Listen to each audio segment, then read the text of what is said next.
So with all that being said, why don't we go ahead and get started? And then, of course, we'll finish things off with this day in each history. With all that being said, why don't we go ahead and get started with the first article tonight, which is going to be one in regards to Diamond Comic Distributors.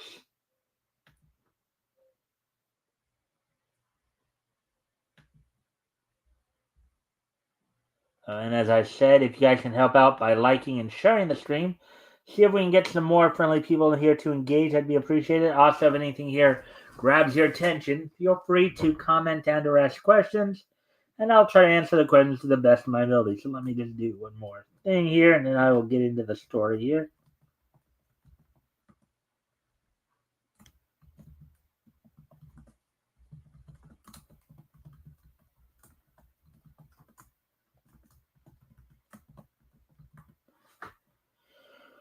All right, so let's get into this then.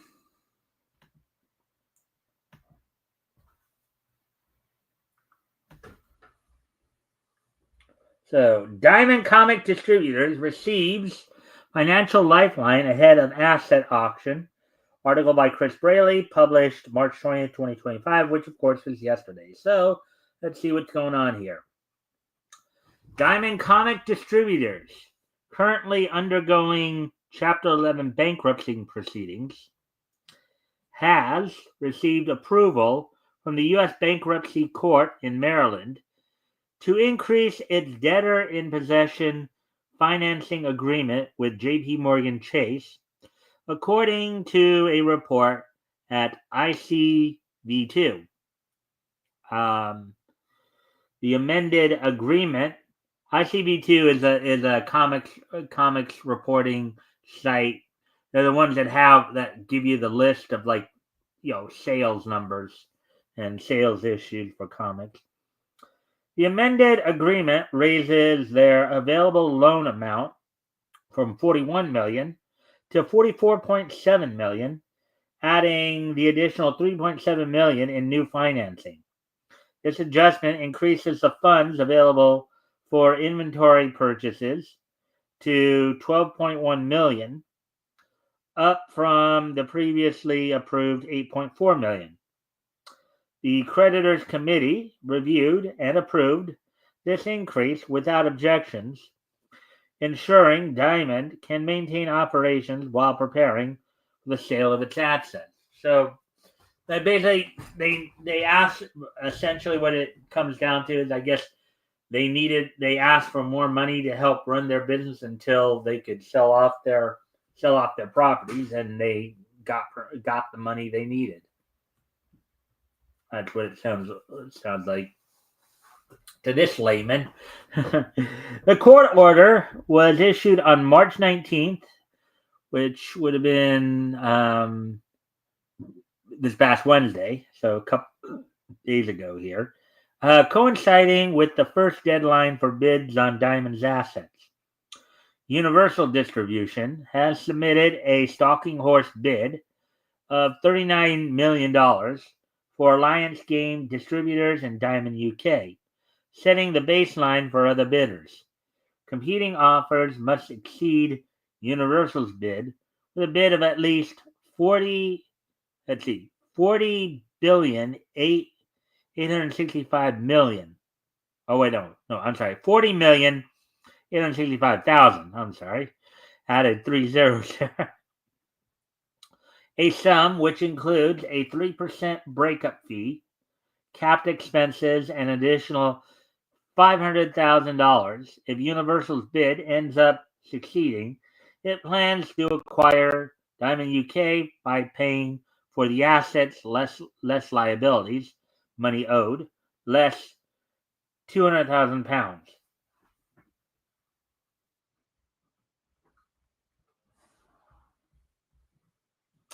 And again, if you guys haven't already, you guys can help out by liking and sharing the stream. See if we can get some more friendly people in here to engage. That'd be appreciated. Also, if anything here grabs your attention, feel free to comment and or ask questions, and I will try to answer the questions to the best of my ability. So with that being said, let's continue on here. A live auction is scheduled for March 24th, which will be this Monday, Diamond's restructuring consultant noted increased interest in the assets from well-funded buyers outside the comics and games industries. An optimistic take is that these potential buyers see Diamond's assets as strategically valuable despite its current financial challenges. I think what that might mean, of course, is that they see value in the product, even if they're not, that knowledgeable in the business. I'm taking that as what that means, but if you're out and you have a better idea than what I just gave, a better explanation, I'm open to hearing it. Diamond filed for bankruptcy in January 2025 due to significant financial difficulties. So a couple months ago, including debts of $32.6 million to J.P. Morgan Chase. The company has been a cornerstone of the comic book industry for decades, but faced mounting operational struggles during the COVID-19 pandemic, leading to lost partnerships with major publishers due to delivery issues. Amid these challenges, Diamond is actively seeking buyers for its divisions, including Alliance Game Distributors, Diamond UK, and other business units like Collectible Gaming Grading Authority and Diamond Select Toys. Well, they had their hands into quite a bit, the gaming industry, the toys, comics, all that. Had their hand in quite a few cookie jars there, wouldn't you say? While the bankruptcy process has disrupted the comics distribution market, there still remains some cautious optimism among industry stakeholders that the direct market will adapt and survive after this restructuring effort. Hopefully, it will emerge stronger and better than ever. All right, so that's all that quickie. So if you have like $41 million to throw out there, and you think that you want to own a distribution company, well, there it is. The auction is out there. If you guys want to put that money out there for it. All right. So, anyways, let's move on to the second story of the evening, and if things do run short, of course, I will try to find other stories to kind of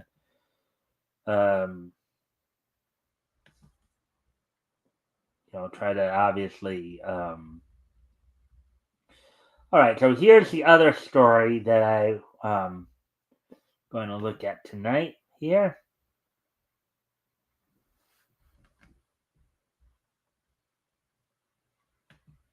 All right, so Tubi saves the day for Looney Tunes after Warner Brothers Discovery pulls classic cartoons from Max and Catch-Up Entertainment Catch-Up Entertainment might come to the rescue of Coyote versus Acme.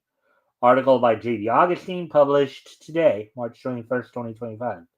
There you see Bugs, Daffy, and Porky right there from Space Jam, 1996. So, it's an interesting time to be a Looney Tunes fan, even if the news is mostly a bitter pill to swallow.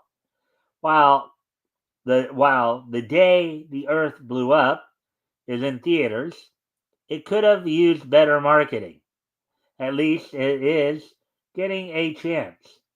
Though, the traditional animated feature could have wound up like the half cartoon, half live action Coyote versus Acme, which was shelved in 2022 for a tax break.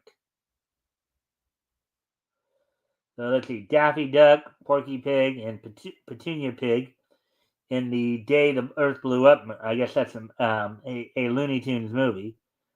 Daffy Duck voice being provided by Eric Bauza. Porky Pig also voiced by Bauza, and Candy Milo providing the voice of Petunia Pig right there. So, look at some of the facial expressions there,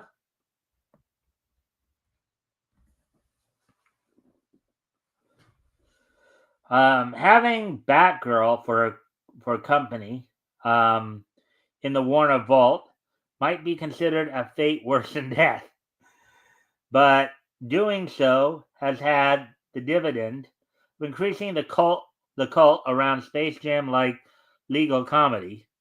A growing voice wants to see the film granted a wide release someday, and people who worked on it, such as star and SNL alum Will Forte, MacGruber himself, in parentheses, especially do.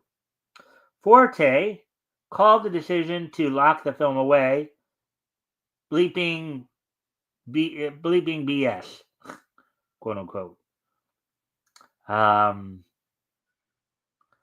Made his blood boil, while others deemed the move baffling and quote unquote anti-competitive of a major studio.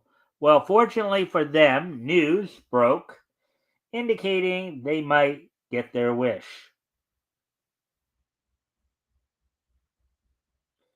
Deadline reports that Warner Brothers is negotiating with Hellboy the Crooked Man distributor, Catch-Up Entertainment, for an quote an all rights acquisition in the $50 million range, unquote. This follows Catch-Up doing the same for The Day the Earth Blew Up, and could be the beginning of a beautiful friendship. Catch-Up Entertainment, quite an interesting company to go by. I guess they're quite a bloody mess of a entertainment group, right? Let's see now. Let's see.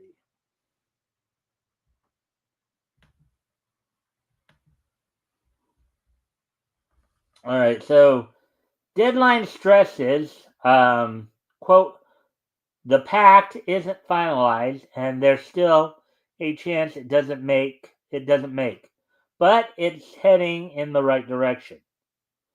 Should it get over the line, the film would get a theatrical release in 2026, unquote.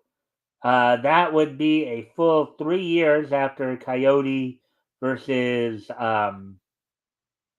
Acme was shelved, and 4 after the film wrapped filming. After it wrapped filming, okay.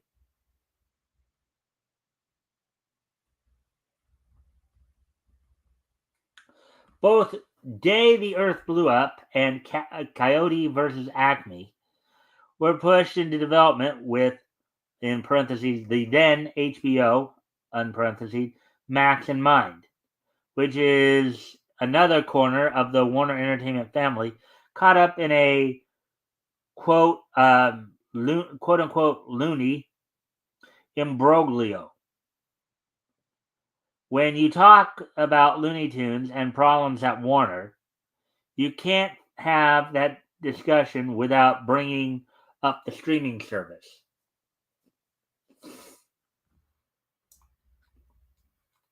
As it's one of the parent company's biggest IPs, Max was the home of classic Looney Tunes cartoons and shorts until now. Now, mind you, you can still now there are other places you can still watch classic Looney Tunes aside from Max and now I guess Tubi, as of course I think Boomerang will still have classic Looney Tunes on there from now and again. MeTV Tunes also has what, like, I think 3 hours a day dedicated, Monday through Saturday, as they have let's see, well, Monday through Friday they have, of course, Bugs Bunny and Friends on at 9 a.m. Eastern, 6 a.m. Pacific, and then on then during the night as well from 8 at 8 p.m. Eastern, 5 Pacific. So let's see. Max was the home to the cartoons and shorts until now. The continuing culling edict from on high has finally reached Bugs, Daffy, Porky, the Coyote, and the Roadrunner. They will no longer appear in the catalog or search bar thanks to these irresistible licensing fees.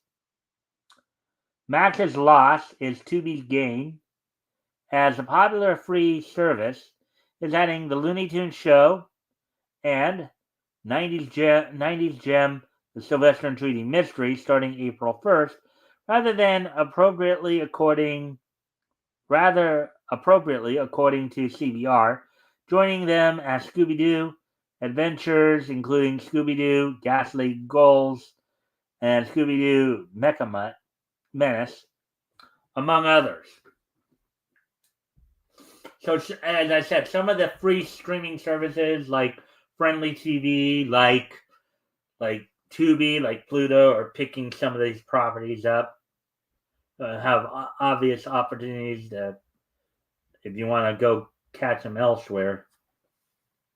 I do so. Scoob's Holiday Haunt was another production near completion at Warner Shelf after Discovery and David Zaslav took over. There's no word if that was part of any fire sales to potential distributors or if it will ever be cleared for exhibition.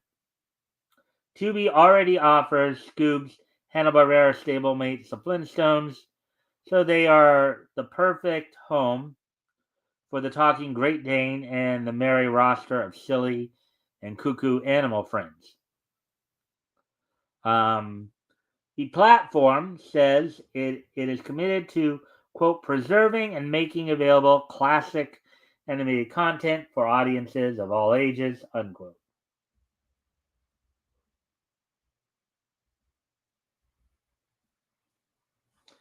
In an age where Warner's physical media is failing while they purge their Mac servers of classic content, Tubi might be our last best hope. What's more, in an ironic twist, if Coyote vs. Acme does see the light of day, it probably will wind up on Tubi within a few years. Now, mind you, Tubi is not the only service you can find some of this stuff on. There's also Friendly TV. There's also Pluto that you might be able to find some of this stuff. You know, you just got to go looking for it.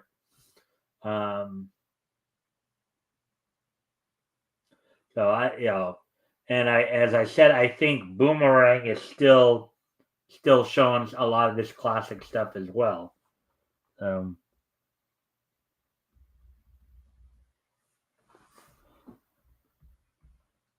So let's see now. So now those are the two articles that we were. So I'm gonna go ahead and take a look around, see if there's any more that I can find here. Let's see, anything new here? Not really. Was kind of the last new thing.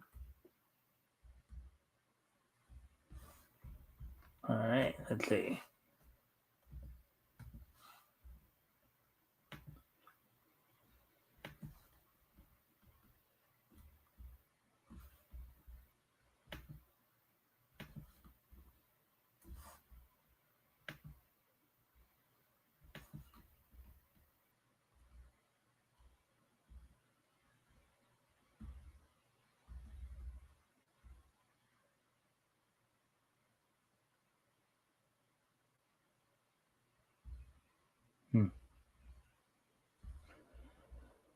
Let's see now.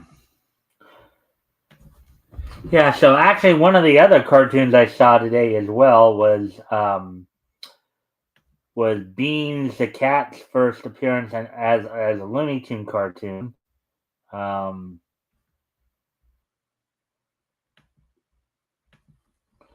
another, having replaced Buddy in the Looney Tune series after debuting in the Merry Melodies series with like a supporting cast of like Porky Pig, Ollie Owl, Little Mary, and Ham and X earlier in 1935.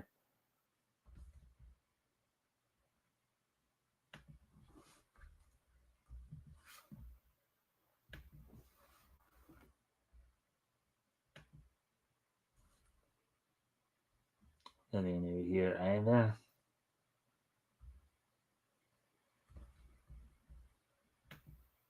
Let's see if there's anything. Granted, I know chances are really slim that there'll be anything new here, but you never know.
All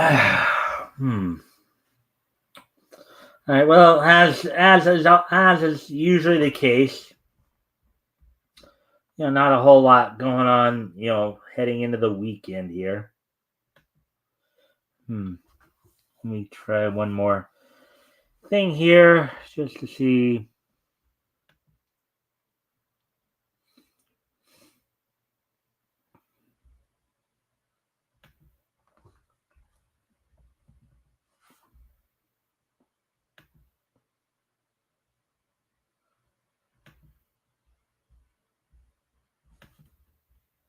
Oops.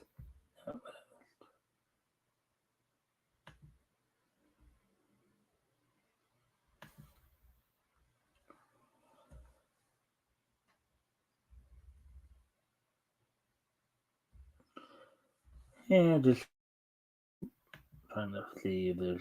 Yeah, we just did that one.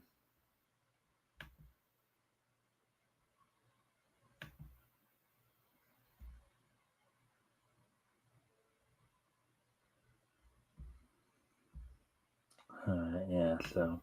All right. Well, let me talk about one other thing that I. So last night saw the first episode of the 1979 anime Anne of Green Gables. So the dub was done by of course, was done by Leafy Studios. Had of course, more of a British sounding voice cast. I believe when it was dubbed into English, it was dubbed into English more for like South Africa, anything else. But it's still a pretty good anime. Of course, Japanese adaptations of historical pieces or novels from other countries, it can be pretty good at times. Anyways, I'm gonna step away from I'm gonna go off camera here for a quick moment. I'll be right back.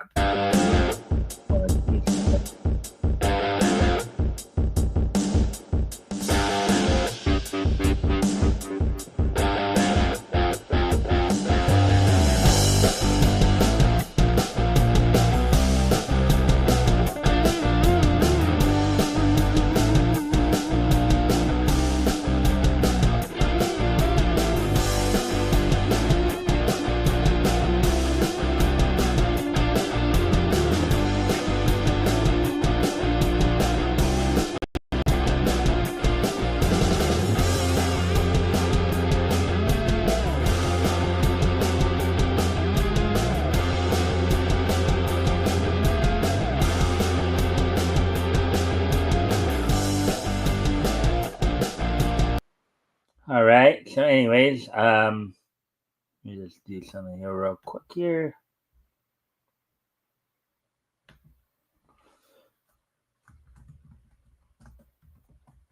Yeah, so as I was saying, they have, basically the companies,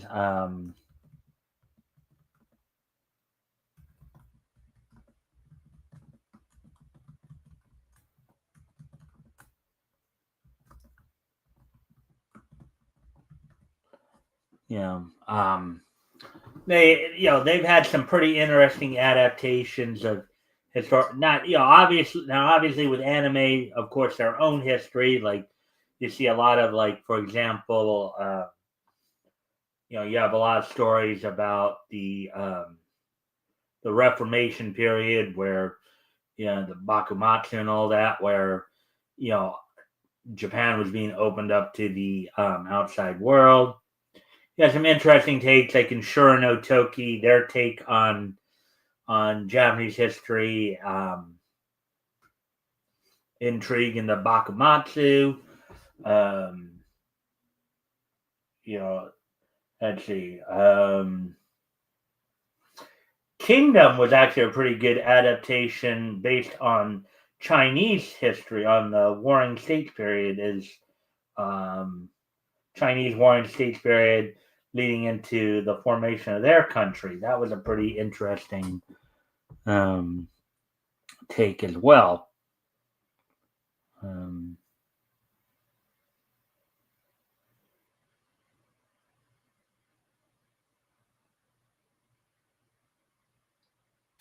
So, anyways, let's see, 32 minutes. And then, of course, there are some real supernatural takes on, like in Le Chevalier d'Eon, in which they, really put quite a bit of an interesting spin on that history.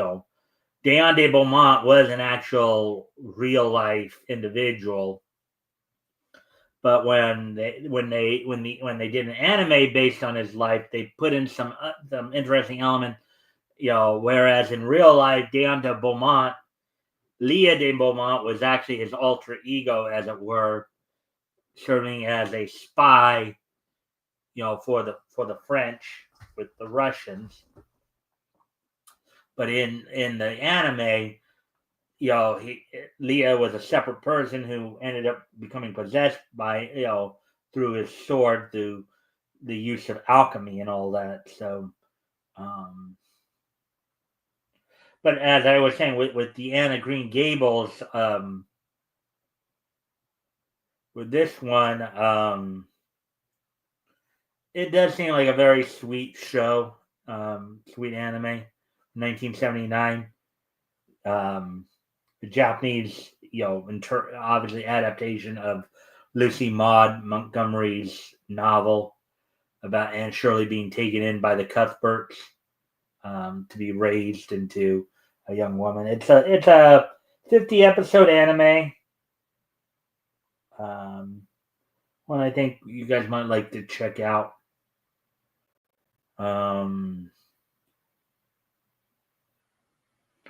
Let's see. Of course, just finished off the second time watching Future Boy Conan last night as well.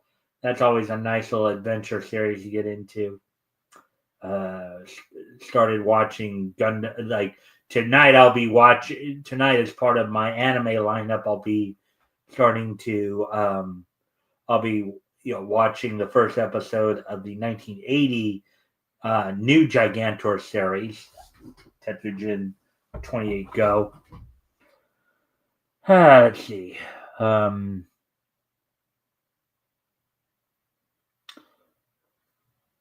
Oh yeah. So, anyways, guess what I'll try to do now. Let's go ahead and move on to the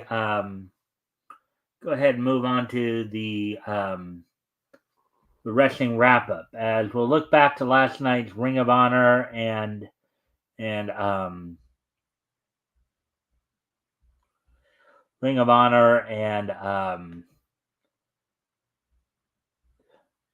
and Impact shows, as it were.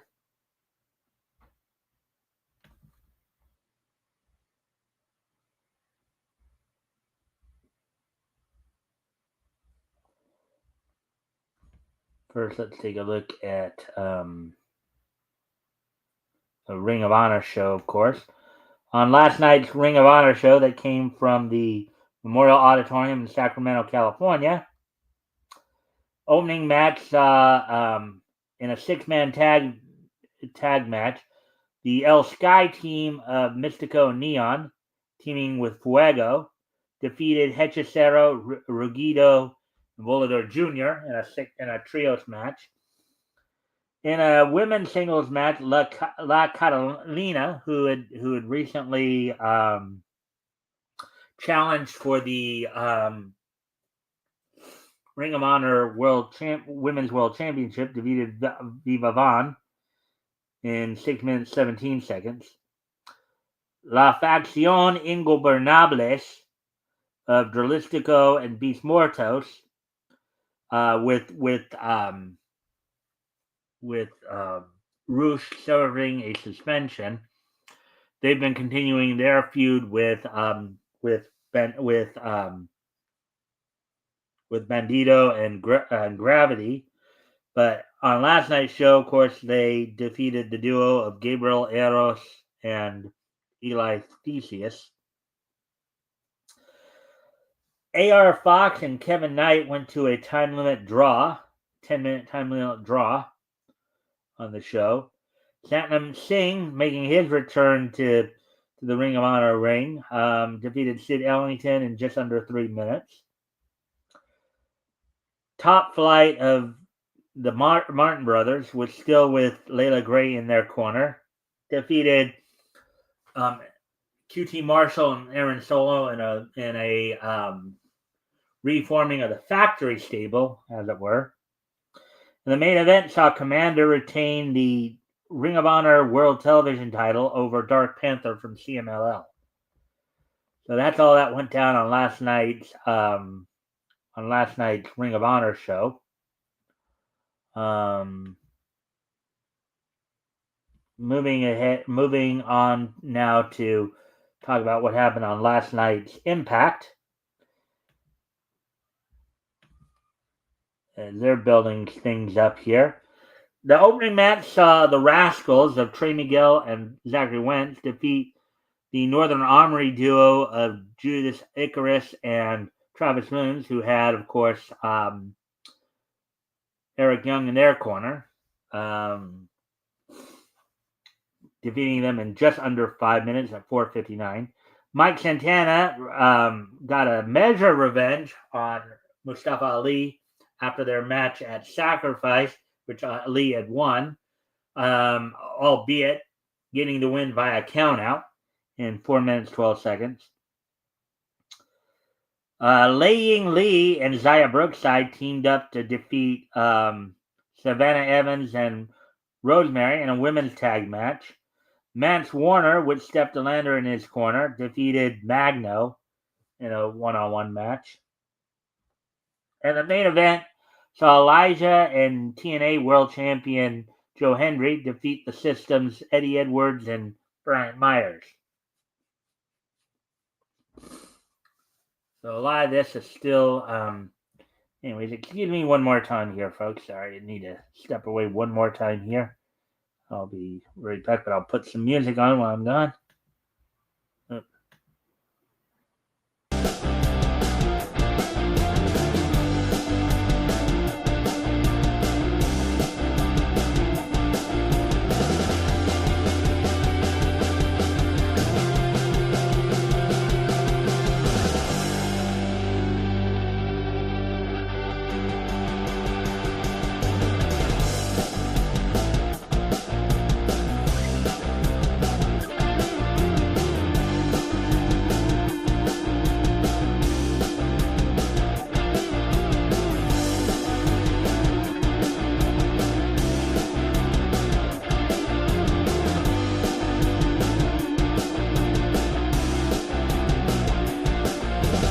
Alright, I'm back. Sorry about that. Anyways.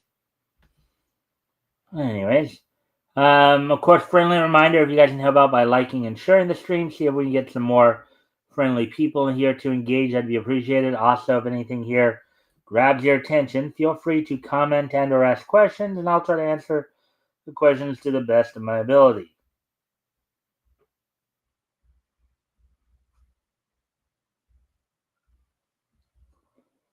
All right, so that was last. Now, looking ahead to, of course, tonight's SmackDown,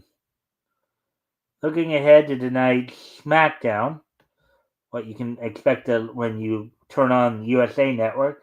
SmackDown. Oh, actually, that's right. They're actually over in Europe, so they actually have the results already.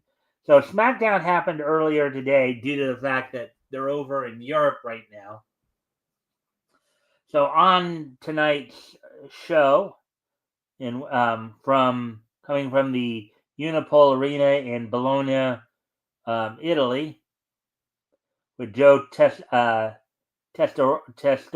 and Wade Barrett on commentary.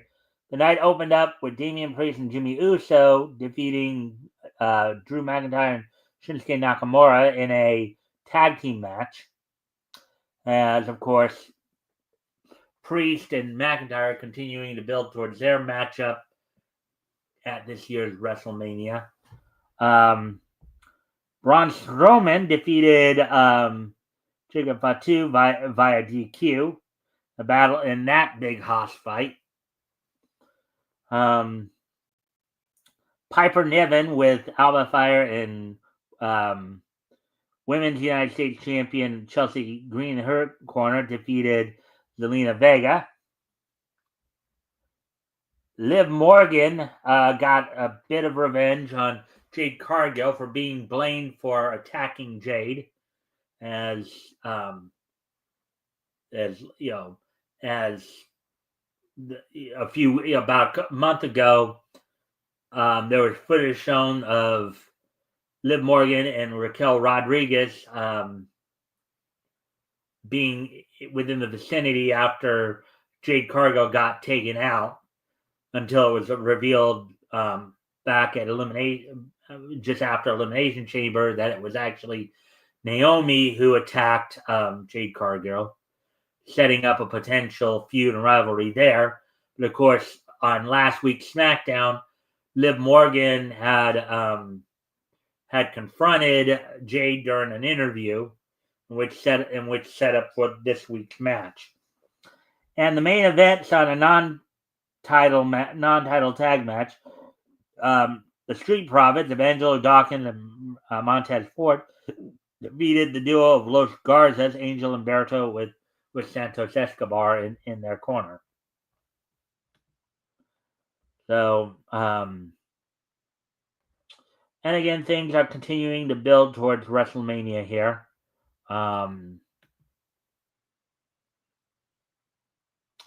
Now let's look ahead to this weekend's Collision shows. They're gonna have two shows this weekend. One on Saturday, one on Saturday, Slam Dunk Saturday, Slam Dunk Sunday. With the NCAA tournament going on. The shows will be after the tournament on TNT. On Saturday, you have Max Caster taking on Hook. Daniel Garcia will be defending the TNT title once again against Adam Cole. In a return women's match, Queen Aminata takes on Julia Hart.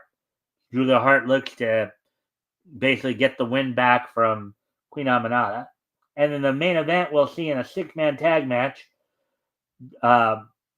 Mark Briscoe, Powerhouse Hobbs, and Rocky Romero team up to take on the Don Callis family members of former international champion Konosuke Takeshita and the Murder Machines of Lance Archer and Brian Cage with Don Callis in their corner. And also, they'll be having Slam Dunk Sunday as well. Another show, this one coming up on Sunday. So 2 shows, both shows coming from the Liberty First Credit Union Arena in Omaha, Nebraska. And on the Sunday show, they'll have a World Trios title match as the Death Riders of Claudio Castagnoli, Pac, and Wheeler Yuta taking on AR Fox and Top Flight, the Martin brothers, Dante and Darius Martin, in a match that was set up on last week's Collision. On this week's Dynamite.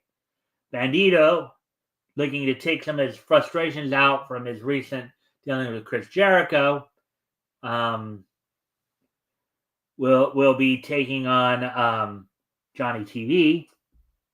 Harley Cameron takes on Amina Belmont, and Hologram and Commander. Okay, it was Hologram, not Bandito. Bandito is got a feud with the Learning Tree right now. That's I need to correct there. Hologram and Commander will be taking on La Facción Ingobernables duo of Dralistico and Bis Mortos. That's pretty much what you have to look forward to on this weekend's Collision. Well, of course, we'll have the results on Monday when we come back. Of course, this Sunday we'll be doing the historical comic retrospect with Metal as my co-host, looking back to comics went on sale in May of March of 1940. But as we look to start to wrap things up here, so now with today being Friday, March the 21st, 2021 or 2025 rather. Let's take a look back at this date in Nietzsche history. 1950, 2005, 1935, and 1975. All right, so with that being said, let's go ahead and take a look back at this day in Nietzsche history. So first off, we're going to head back 90 years ago. As on this date 90 years ago today, back in 1935.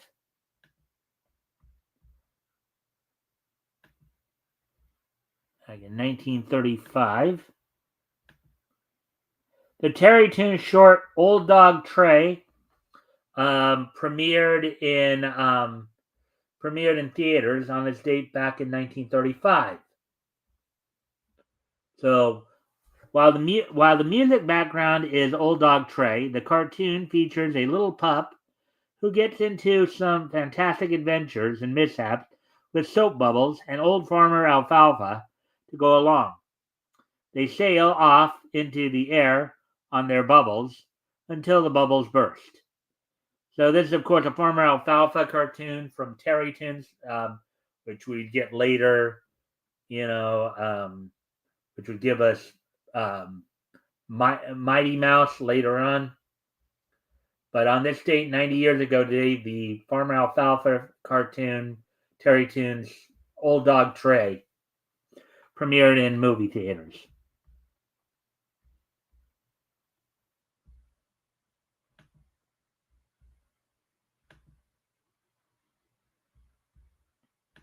So now, moving on to the next piece of Nietzsche history. On this day in 1950,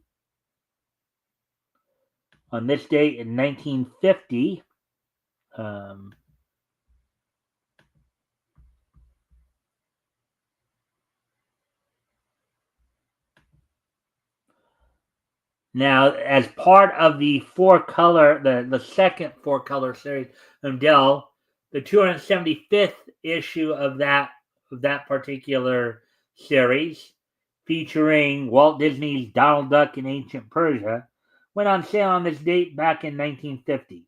Sold for 10 cents, was 48 pages. Now, on this date in 1950, as part of the second four-color series from Dell Comics, the 275th issue of that particular series, which featured Walt Disney's Donald Duck in Ancient Persia, went on sale on newsstands on this date back in 1950, 75 years ago. Now, moving ahead to 1975.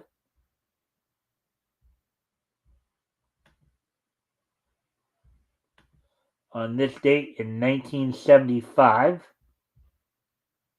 which was 50 years ago today, Toei Animation had a pretty busy day as they released three movies on this date. So the following three Toei anime movies premiered in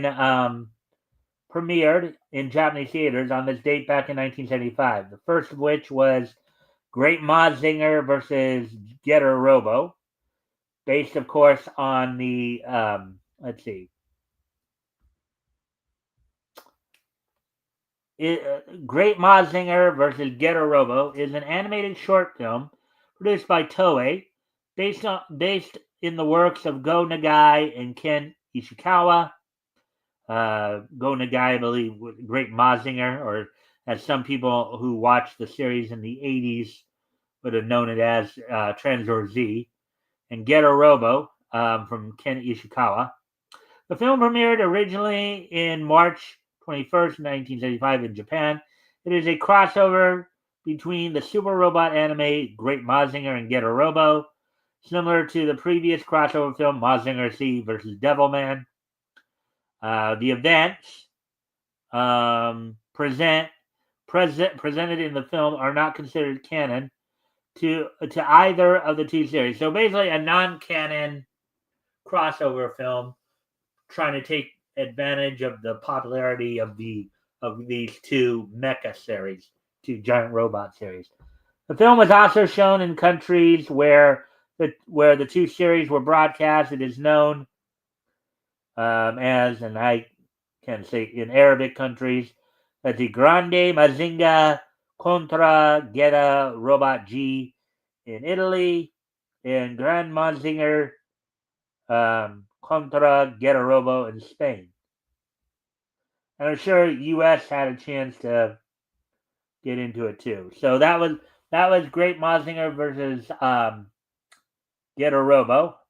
It was the first of the three films. The second of the three films, Get That Flying Saucer, premiered in Japanese theaters on this date in 1975. A documentary-style work that depicts the famous disc incident and photographs that are said to have been actually taken 16 minutes. So this is a UFO flying saucer.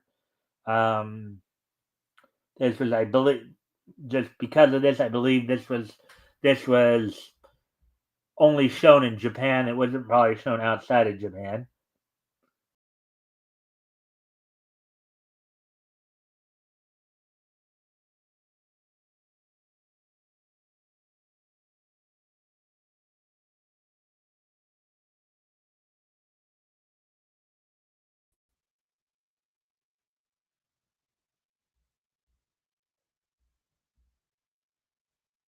All right, sorry about that, folks. Um,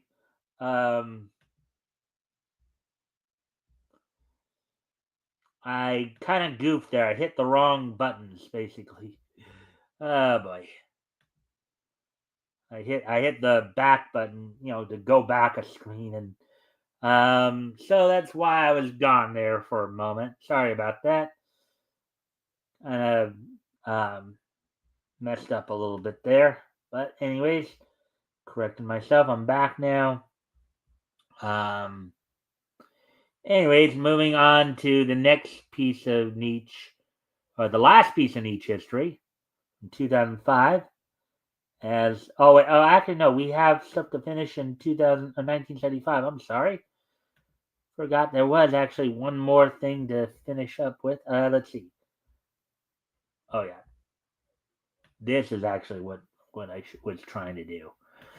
I was trying to hit but I forgot come back here. So my bad.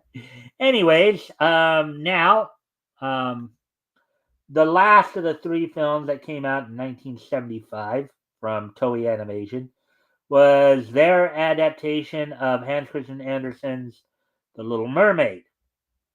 So, um, In Japanese, it was called Anderson Dowa Ningyo Hime, literally translated Anderson's Fairy Tales, Princess Mermaid, is a Japanese anime film based on Hans Christian Andersen's 1837 fairy tale, released in 1975 by Toei Animation.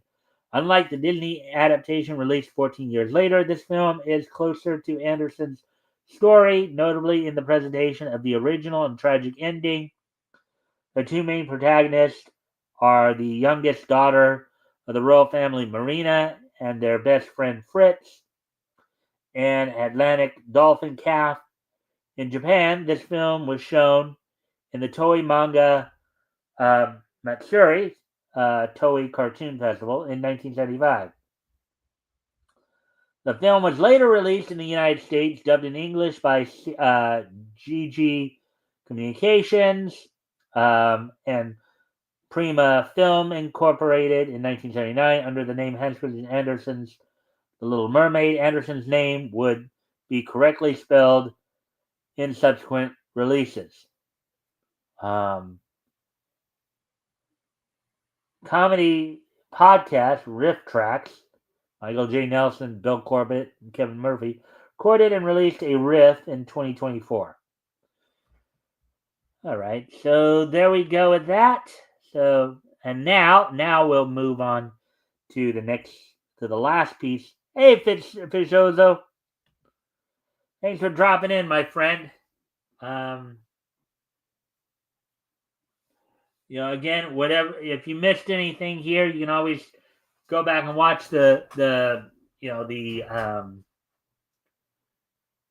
back and watch watch it again, because I usually keep these up. So, hope you enjoy it.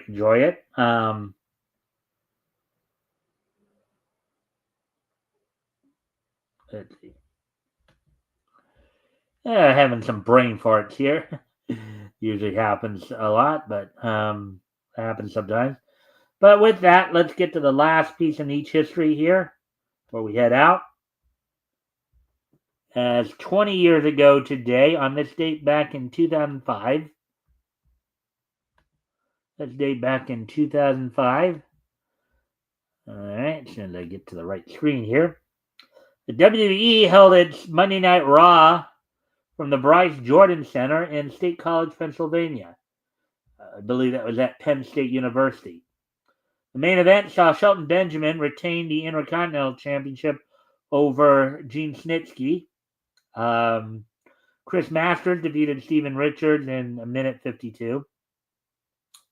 Kane defeated Tyson Tomko.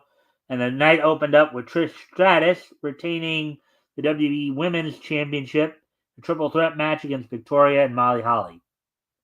So on this date, 20 years ago today, WWE held its Monday Night Raw event from the Bryce Jordan Center in State College, Pennsylvania. I believe that's the home of Penn State University.